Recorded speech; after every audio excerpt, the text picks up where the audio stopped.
하나님의 말씀은 사무엘하 4장 1절부터 6절입니다. 네, 어저께 아브넬의 죽음에 대해서 이야기를 나눴습니다.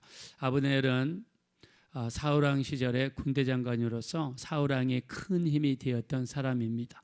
10년 동안 사울 왕을 도와서 다윗을 죽이려고 추격하였던 사람입니다. 사울 왕이 죽자마자 사울 왕의 아들이었던 이스보셋을 왕 위에 올렸지만 사실 바지 사장이나 마찬가지였죠. 실권은 아브넬이 가지고 있었습니다.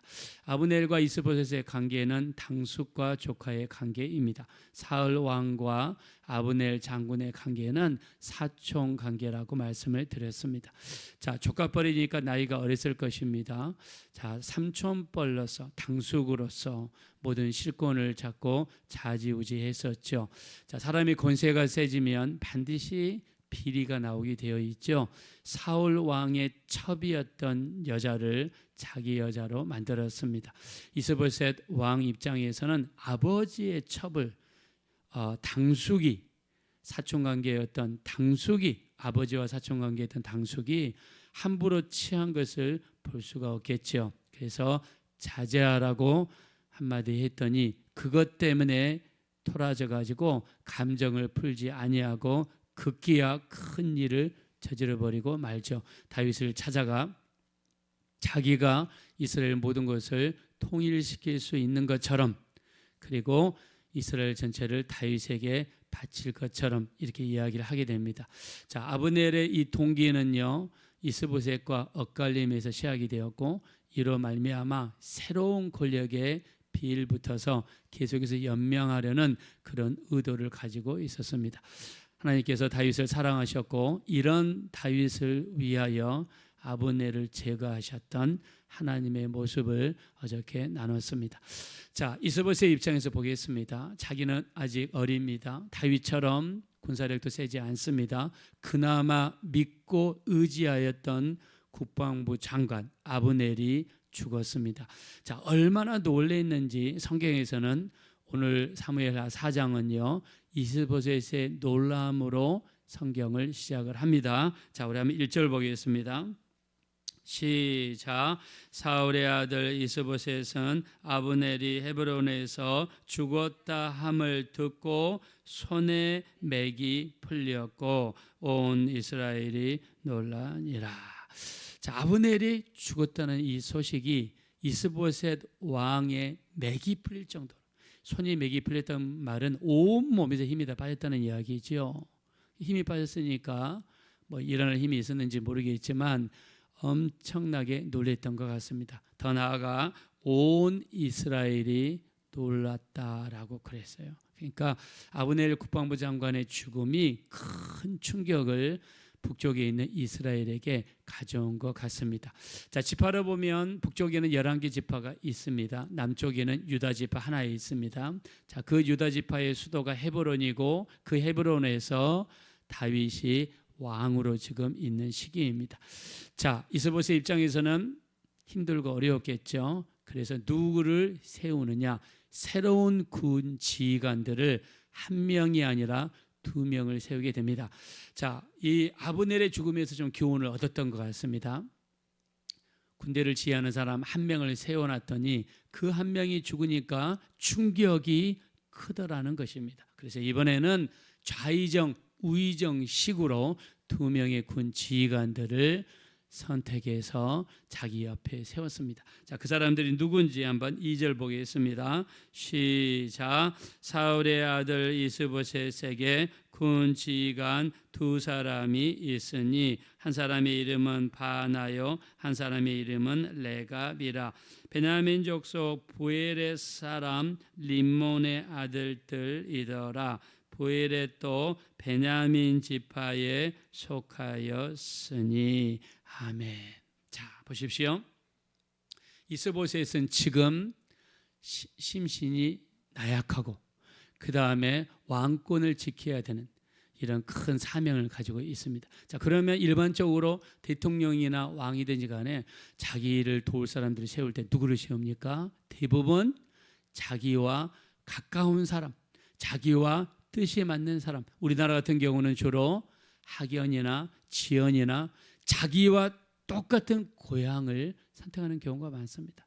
자, 우리나라도 우리나라가 아주 두 개로 딱 쪼개져 있습니다. 이 호남 지방으로 쪼개져 있고 영남 지방, 경상도로 쪼개져 있어요. 당도 두 개로 딱 쪼개져 있어요. 대통령이 되면 이 검찰이라든가 경찰이라든가 대통령과 관련된 사람으로 다 바뀝니다. 우리나라 지금도 마찬가지입니다. 자, 이스보셋 왕이라고 해서 달랐을까요? 아닙니다. 북쪽에는 11개 지파가 있는데 여러 지파가 있어요. 근데 그 지파 중에서 어느 지파를 택했습니까? 베냐민 지파를 택했습니다. 왜 베냐민 지파를 택했을까요? 바로 이스보셋이 자기 지파가 베냐민 지파이니까. 지금 이스라엘을 이루는 11개 지파 중에서 자기가 어느 지파 출신이냐면 베냐민 지파 출신입니다. 아무래도 손은 안으로 굽는다고 같은 지파 사람을, 베냐민 지파 사람을 중에서 뽑게 되어 있습니다. 그래서 여기 나와 있는 이 군 지휘관 두 사람, 레갑과 바나는요 11개 지파 중에서 누구를 뽑았느냐? 베냐민 지파 사람을 뽑았어요. 왜요? 같은 지파니까. 이스보셋과 같은 지파니까 거기 있는 지파를 뽑은 겁니다. 왜냐하면 다른 지파 사람을 뽑았다가 위기의 순간이라든가 아니면 의견이 격렬하게 나눌 때 다른 지파 사람들은 아무래도 하나 더 건너니까 좀 위험하죠. 그래서 베냐민 지파를 뽑았다는 거예요. 자, 근데 우리가 앞에서 읽었지만 여호수아 18장 24절과 28절에 보면 베냐민 지파 사람들이 가나안 땅에 들어갔을 때 물려받았던 성읍에 대한 이름이 나와요. 그 여호수아 18장 24절과 28절에 보니까 베냐민 지파 사람들도 물려받은 성읍이 몇 개가 되냐면 무려 26개가 26개가 됩니다. 26개. 자, 26개. 거기에는 예루살렘도 있고요. 이 베들레헴도 있고요. 다 이렇게 포함이 되어 있어요. 26개의 성읍을 물려받았어요. 그 중에 하나가 부에롯입니다. 부에롯. 여기 나와 있는 부에롯은 그 26개 성읍 중에서 하나입니다. 자, 근데 성경에서는요, 이 부에롯에 대해서 또 설명을 합니다. 자, 3절 보겠습니다. 3절 다 같이 읽어봅시다. 시작. 일찍이 부에롯 사람들이 기타임으로 도망하여 오늘까지 거기에 우거함이더라. 아멘. 자, 성경에서는 부에롯 사람들을 이야기합니다. 왜? 이 부에롯 출신이 바로 두 명의 군 지휘관들이거든요. 자, 부에롯 성읍 출신이란 말을 했습니다. 그리고 3절에서는 부에롯 사람들이 도망을 갔다는 거예요. 도망을 갔다는 거예요. 자, 성경학자들이 이 말을 왜 이 부에롯 사람들이 도망을 갔을까 이렇게 추측을 해봤습니다. 부에롯 사람들은 사울 왕과 가장 긴밀한 관계를 가졌던 사람들이라는 거예요. 그래서 26개 성읍 중에서 사울 지방과 사울 왕을 가장 강력하게 지지하고 가까이하고 호언하고 믿었던 성읍이 어디냐? 부에롯 사람들이었다는 거예요. 그리고 왜 도망을 갔느냐? 사울 왕이 전사하니까 자기들의 신변에 위협을 느꼈다는 것입니다. 그래서 정적들에 의해서 신변의 위협을 느꼈던 부에롯 사람들이 사울 왕이 죽자마자 다른 데로 도망갈 수밖에 없는 그런 삶을 살았다는 거예요. 즉 사울 왕의 지방과 가장 가까운 성읍 사람들이 누구냐? 26개 성읍 중에서 부에롯 사람들이었다는 겁니다. 그러니까 자, 이스보셋 이 왕 입장에서는요, 자기를 지켜줄 수 있고 자기 왕권을 강화시킬 수 있는 군 지휘관들을 임명하기 위해서 누구를 택한 거예요? 바로 11개 지파 중에서 베냐민 지파 안에는 26개 성읍이 있는데 그 중에서도 가장 가까운 부에롯 사람들 중에서 2명의 국방부 장관을 임명했다는 뜻이 됩니다. 자, 이 말은 무슨 말일까요? 이스보셋 왕이 가장 신뢰하고 믿고 의지할 수밖에 없었던 사람들이 부에롯 사람들이었고 그 중에서 군 지휘관들을 임명했다라고 할 수 있습니다. 이 사람들이 레갑이라는 사람이고 바나라는 사람들. 자, 근데 이 사람들이 어떤 일을 저질렀습니까? 그렇게 신뢰하고 믿었던 사람들이, 자, 우리 한번 8절 말씀으로 가겠습니다. 죄송합니다. 6절 말씀을 하겠습니다. 6절 다 같이 한번 읽어보겠습니다. 시작. 레갑과 그의 형제 바나가 밀을 가지러 온 채하고 집 가운데로 들어가서 그의 배를 찌르고 도망하였더라. 이 찌른 사람이 누구냐면 이스보셋 왕이에요. 궁궐을 들어갔는데 이 왕이 낮에 잠을 자고 있습니다. 잠을 자고 있는 왕에게 들어가서 배를 찔러서 죽였어요. 그렇게 믿고 신뢰했는데 11개 지파 중에서 베냐민 지파 26개 성읍 중에서도 사울 왕과 가장 가까운 브에롯 사람들 중에서 군 지휘관을 뽑았는데 그들이 궁궐에 와서 왕이 잠잘 때 배를 찔러서 죽였습니다. 여러분, 이게 사람입니다. 이게 사람이에요. 그렇게 믿었는데, 그렇게 신뢰했는데 배만 찔른 게 아니에요. 목까지 잘랐습니다. 자, 7절 한번 보실까요? 7절 다 같이 읽읍시다. 시작. 그들의 집에 들어가니 이스보셋이 침실에서 침상 위에 누워 있는지라 그를 쳐 죽이고 목을 베어 그의 머리를 가지고 밤새도록 아라바 길로 가. 네, 이거 보세요. 이스보셋 왕이 궁궐에 자고 있는데 배를 찔러서 죽였을 뿐만 아니라 뭐까지 했느냐? 목을 잘랐어요.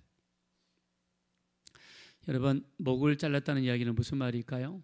의도가 있는 거죠. 그 목을 잘라서 누구한테 보여줘야 되는 거죠. 자, 결론적으로 이야기하면 다윗 왕에게 보여주려고 했던 겁니다. 자, 그러면 궁궐에 들어갈 그 시간에 왕이 잠자고 있었다는 것을 알았겠죠. 왜냐하면 죽이려는 의도가 이미 있었기 때문에 계획이 있었겠지 않겠습니까? 그리고 목까지 자르려면 어떻게 됩니까? 그 사람의 목을 자르면 피가 떨어지고 그걸 담아가야 되잖아요. 목을 들고 갈 수는 없지 않습니까? 그러면 최소한 담을 수 있는 어떤 보라든가 백 같은 거를 가지고 들어갔을 거예요. 그렇게 믿고 의지하여 군 지휘관으로 두 사람을 세웠습니다. 그것도 브에롯 사람들 가운데서. 그런데 이스보셋은 참 비참한 왕입니다.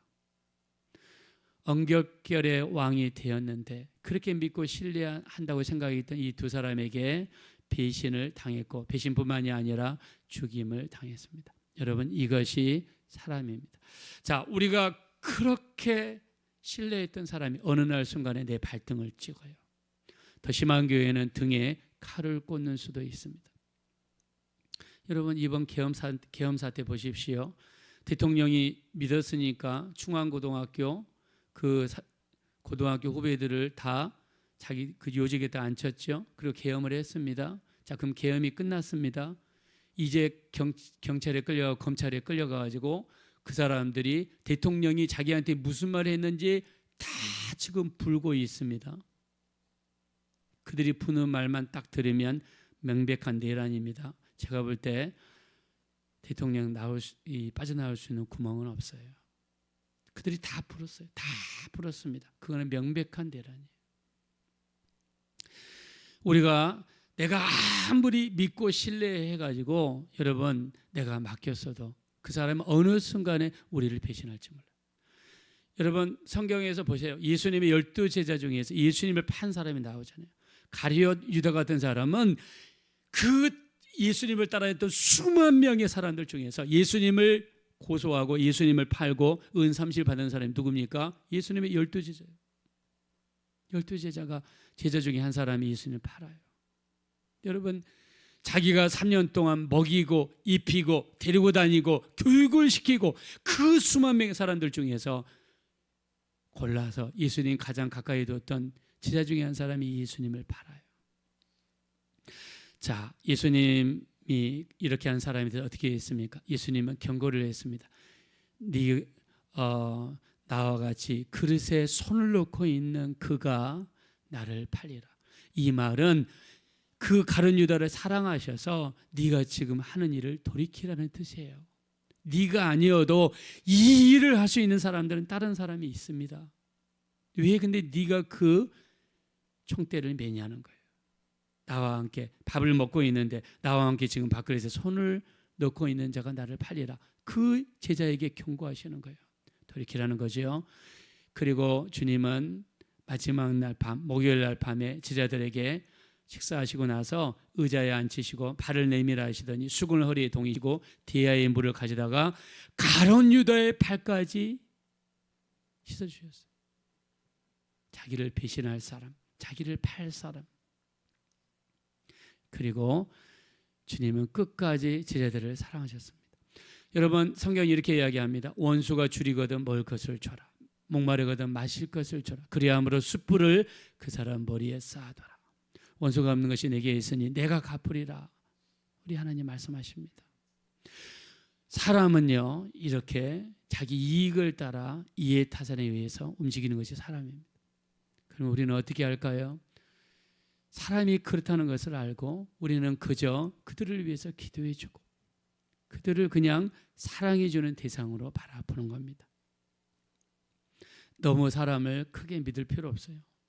여러분, 너무 믿지 마십시오. 믿는 도끼에 발등 찍힐 수 있습니다. 우리는 그냥 사랑하는 겁니다.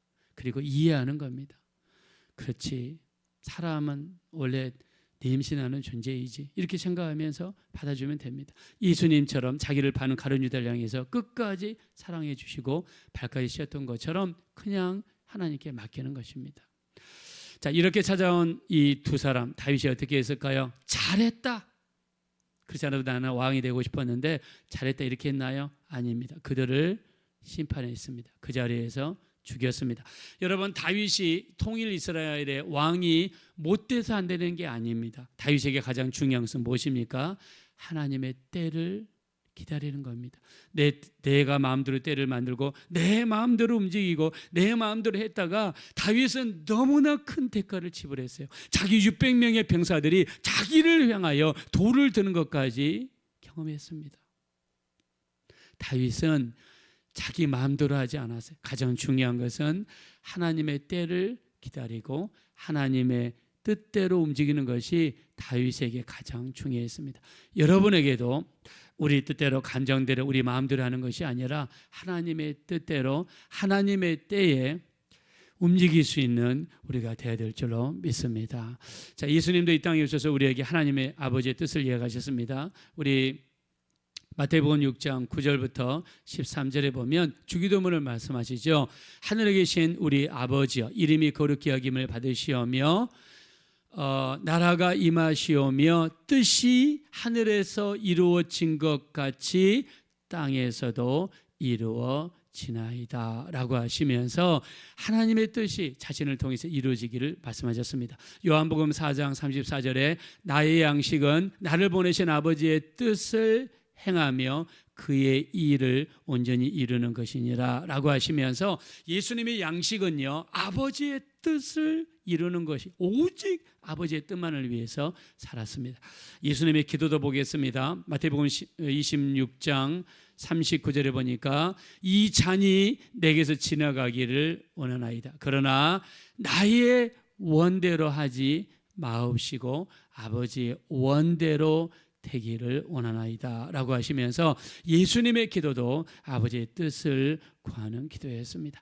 우리 2024년 동안 우리를 축복하시고 우리 기도를 하나님이 들으셨습니다. 우리가 하나님의 뜻을 이루는데 조금이라도 우리는 쓰임 받았다라고 생각합니다. 2025년에도 하나님의 뜻을 이루시는데, 하나님의 일을 이루시는데 쓰임 받을 수 있는 우리의 삶, 여러분의 기도가 되셔서 하나님의 뜻을 이루는데 쓰임 받는 복된 인생들이 되어지시기를 예수님의 이름으로 축원드립니다. 이 시간 기도하실 때 참으로 우리의 삶의 동기가 감정이 되지 않게 하시고 나의 생각이 되지 않게 하시고 다윗처럼 힘이 있었지만 힘을 함부로 쓰지 아니하고 하나님의 뜻을 구하며 하나님의 때를 기다렸던 것처럼 우리의 모든 삶이 하나님의 뜻을 이루는데, 아버지의 뜻을 이루는데 쓰임받는 삶이 되게 하시고 그 때가 될 때까지 기다리고 인내할 수 있는 우리가 되게 해달라고 합심으로 간절히 기도하겠습니다. 돌아오시고 잡으러신 하나님 감사합니다. 우리를 불쌍히 여겨주십시오. 우리를 긍휼히 여겨 주십시오. 우리는 부족하고 연약합니다. 우리 하나님 참으로 우리 뜻대로 하지 않게 하시고 우리가 움직이는 동기가 우리의 뜻이 되지 않게 하시며 우리의 감정이나 우리의 생각이 되지 않게 하시고 오직 하나님의 뜻대로 하나님의 때를 기다리며 인내할 수 있는 우리 모두가 될 수 있도록 우리 하나님 인도하여 주시옵소서. 다윗은 힘이 있었습니다. 군사력이 있었습니다. 힘이 없어서 북쪽 이스라엘을 통일 모신 것이 아니었습니다. 하나님의 뜻을 구하며 하나님의 때가 될 때까지 기다렸던 사람이 다윗입니다. 다윗은 자기 마음대로 움직였다가 자기 밑에 600명의 병사들이 돌을 들고 자기에게 달라드는 것을 경험했던 사람입니다. 자기 뜻대로 자기 생각대로 움직였다가 그것이 얼마나 무서운 결과를 가져오는지를 뼈저리게 느꼈던 사람이 다윗이었습니다. 우리도 우리 뜻대로 움직이지 않게 하소서. 우리가 힘이 있고 우리가 능히 어떤 일을 할 수 있는 물질적인 여유가 있을지라도 하나님의 뜻을 구하며 하나님의 때를 기다릴 수 있는 우리 모두가 될 수 있도록 인도하여 주시옵소서.